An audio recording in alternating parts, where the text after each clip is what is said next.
xasuuqii shalay loogu geystay shacabka xoolo dhaqatada ee Burimageyda ee ku dhaqan magaalada Garbaciise ayaa waxaa lagu cambaareeyay ciidamada difaaca qaranka iyo sidoo kale booliska federaalka sida arxandarrada ee shacabka uu boobay hantidoodii isla markaasina uu ugu laayay magaaladaasi Garbaciise. shacabka ku dhaqan magaalada Shinile dhalinyaro caruur ciyaal iyo sidoo kale rugcada iyo dhammaan maamulada hay'adaha amniga ayaa si wada jira ugu banaan baxayay isla markaasina shacabka ayaa isugu soo baxay wadada laamiga ee dhexmarta magaalada Shinile kuwaasi oo ku dhawaaqayay eraya ay ka mid yihiin hal joojiyo dhiigga shacabka waxaan u dhimanaynaa dhulkayaga iyo sidoo kale dadkayagaba.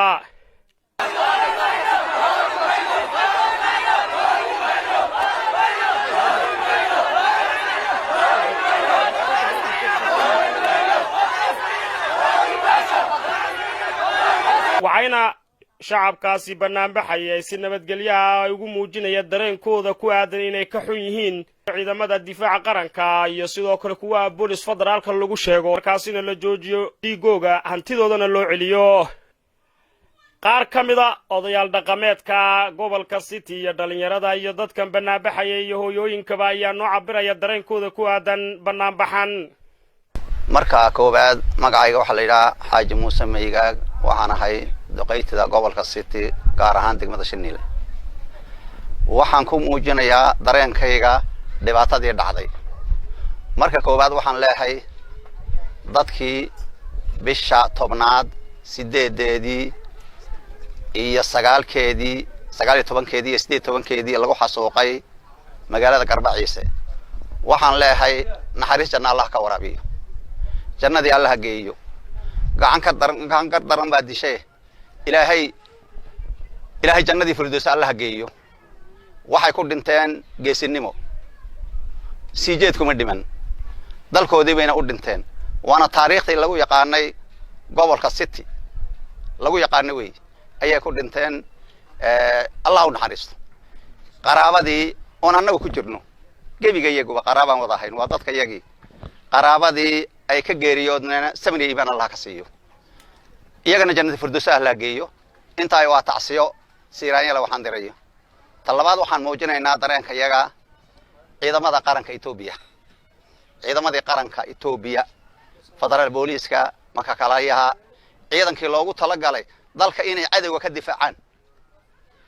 ciidankii mishaarka dhaqaalaha gibirka dadka laga ururinayo mishaarkooga laga dhigayay nasiib darro iyo dad Itoobiyaan leeynay maanta. dad Itoobiyaan oo Itoobiyaan asala ah ayaa leeynaya. waxaan cambaaraynaynaa ciidanka dadka shacabka leeynaya iyo cambaaraynaynaa. waxaan ku cambaaraynaynaa ciidanka wuxuu hoos tagaa Abiy Ahmed. isaga soo diran leena. isaga ku soo diray oo xasuuqaya dadka Soomaaliyeed. xasuuqayay dadka shacabka Soomaaliyeed iyo gobolka City shacabka ku nool waa dad Soomaali ah. dadkaasi waa dad nama jecel. waa dad la og yahay taariikhda nabad jacaylkooda la og yahay. waa dad Itoobiyaan ah. waa dad min dawanle ilaa mooyaale ilaa wajaale dadka Itoobiyaankihi maanta meel Soomaaliyeed buu ku nool yahay meel kale kuma nool. waan ognahay kililada kala qof Itoobiyaan maanta kuma nool. nin waliba isbu u nool yahay. Soomaalidu maanta waa la nool yahay wadada Itoobiyaanka aaminsan weey. dadka caanka ah abaalgudkoogii waxa looga dhigay in la xasuuqo ayaa looga dhigay. waxaan leenahay xasuuqa naga joojiyo. abi ciidaniisa naga qabto ha naga joojiyo. waxaan kala leenahay ururkii barwaaqo balaayo nagu noqday anaga. barwaaqo ma balaayo nagu noqday balaayo. waxaan leenahay dadkii shalay la xasuuqay ee meedkiisii dibadda yaallo ee waxoogii laga qaatay ee gaajadu ay laysay ee gacanta lagu dhigay si degdeg gacanta looga sii daayo. si degdeg gacanta looga sii daayo. hal la sii daayo baan leenahay. wixii laga qaatayna ha loo ceshan leen. waxaan kala leenahay dadkii waxa sameeyay Abiy Ahmed hadduu dadka ra'iisul wasaare wada yahay haddaan wada leenahay kursiga haddaan anagu wax ku leenahay Soomaalidu hadday wax ku leedahay waxaan leenahay dadkii waxa geystay sharciga hana noo horkeen. sharciga hana noo horkeen haddaan u simannahay way. iyaan leenahay ilaa dadka sharciga noo geynayo dadka faraha laga qaadayana oo wixii shalay laga dhacay loo geynayana oo waa la barakiciyay qaxooti baa laga dhigay waxoogi waa la qaatay dumarkii baa gogoraha laga qaatay wax kale iska daay yaa gogoraha laga gortay waxa la wax loo reebay ma jirto gaaja la intiina inta dhimataaba roon ee aakhira tagtay ayaa maanta roon ee dhintay wala wada dhimanne inta dhimata roon waxaan leenahay si degdeg dadka ha loo gaadho dad Itoobiyaan ha la dajiyo biyo baad ha la gaadho ha la dajiyo waxoogina ha loo soo ceshan leenahay nabadgelyona halka ay ku noolaayeen ha ku helaan baan leenahay geed gaaban baan u fuulay xafiisan Itoobiya galin ma jirto ogaaska iyo odayada la socdaay xafiisayna galin ma jirto nabadgelyo inta ku doonayna anfartu walaalahayo wadada Itoobiyana wadadan jaarnahay wadadan wax walba wadanahay wadadan iskuursano wadada isku diin lahay meel walba wada deganahay Djibouti wada deganahay waxa weeyaan ceeli caws ceeli biyo baad isku leen jirnay dagaalkay wax dhib lama ahayn imika waa dagaal siyaasadeed kolkaas saa aragnay xafiis wala waan galay nabadgelyaan ka doon waan gaari weynay Adama Nasaret waan ku shirnay waan tagnay 10 oday oo Soomaali ah oo ogaasyadii iyo garaadadii u dhan iyo afar iyo halka ku shirnay waxaan nabad baan rabnaa nabad baan doonaynaa dhiiga aan joojino dhulku gaari maaha geel la qaadayana maaha sidaa uun buu ahaani haynoo dambeeyo dhiiga aan joojinaan ku korweyna afar waayo dabada laga wadaa saddex dawa ma la leeyid saddex shay dawa ma leh gardarra garab og gaajo guri og bugtaan geeri og saddexdaas dawa ma la leeyid dagaalka anfartu waa gardarra garab og wixii ay ku ogeydna kolka hore wala yar khabeynaya shalay baa la cadaystay kolkaan xasuuqna dadka ee kaaga kaxayna anfaray soo galbaa la leeyahay anfartay Soomaalidu dad Itoobiyaan ma wadahayn maxay u kala yaxani abi muxuu u kala yaxani ciidanku muxuu u kala yaxani dad Itoobiyaan ma ahayn dad isagoo xukuumay ahayn dadkii daraad kol kursi fadhiyay u halgamay ma ahayn dadkii garab joogsaday ma ahayn muxuu u kala yaxani gardarra garab og bay noqotay waan gaari weynay meel walba waan fuulay geed gaaban iyo geed nabad waan fuulay iminkana diyaar baan u nahay hadaan helayno hadaan weynase waxaan leenahay taariikh baan nagu yaqaanaa dawladii nagu baaqday way rogmataa waa la ogyahay xayla saasi u rogmad oo naxasuuqay 60kii ay shucuq ku xasuuqay daahir farax samirre daahir wallow baan ku magac dheerahay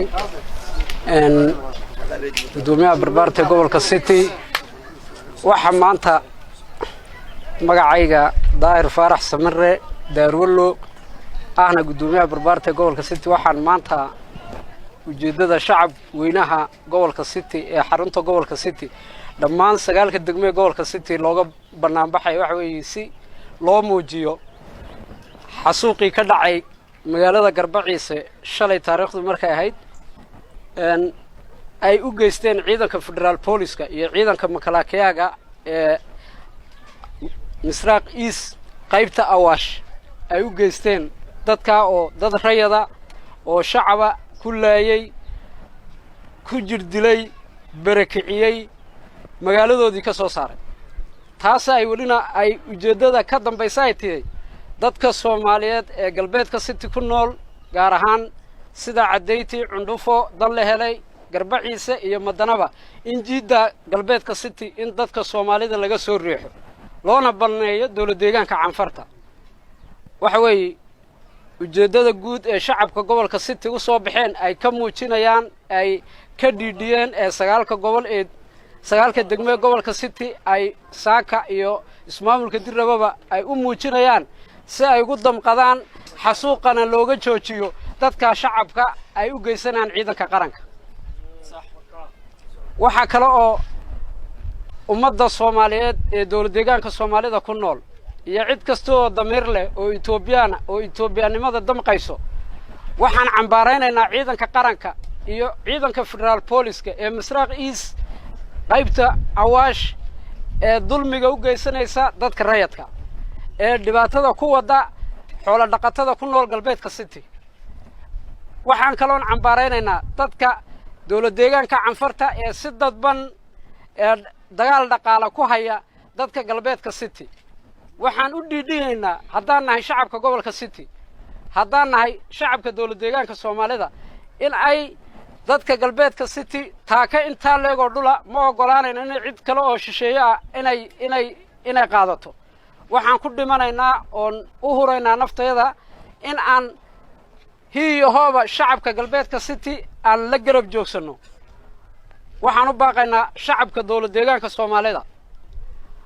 aan leenahay dagaalku waa dagaal dhaqaale waa dagaal diblomaasiyadeed waa dagaal barakicina weey shacabka dawlad deegaanka Soomaalida waxaan ka codsanaynaa in ay tuulo kasti iyo degmo kasti oo dawlad deegaanka Soomaalida kamid ah inay muujiyaan dareenkooda si ay dadka galbeedka City ay ugu garab istaagaan waxaan cambaaraynaynaa oo mar labaad cambaaraynaynaa oo mar saddexaad cambaaraynaynaa ciidanka qaranka iyo ciidanka federal police-ka ee dhibaatada ku wada magaalooyinka galbeedka City gaar ahaan Garbaciise waxaan shahada u maraynaa dadkii ku naf waayay ee ku geeriyooday ee lagu xasuuqay galbeedka City dhammaantood intii ku dhimatana Allah u naxariistaan leenahay intii dhaawacantana Allah caafiyaan leenahay assalaamu calaykum waraxmatullaahi wabarakaatuh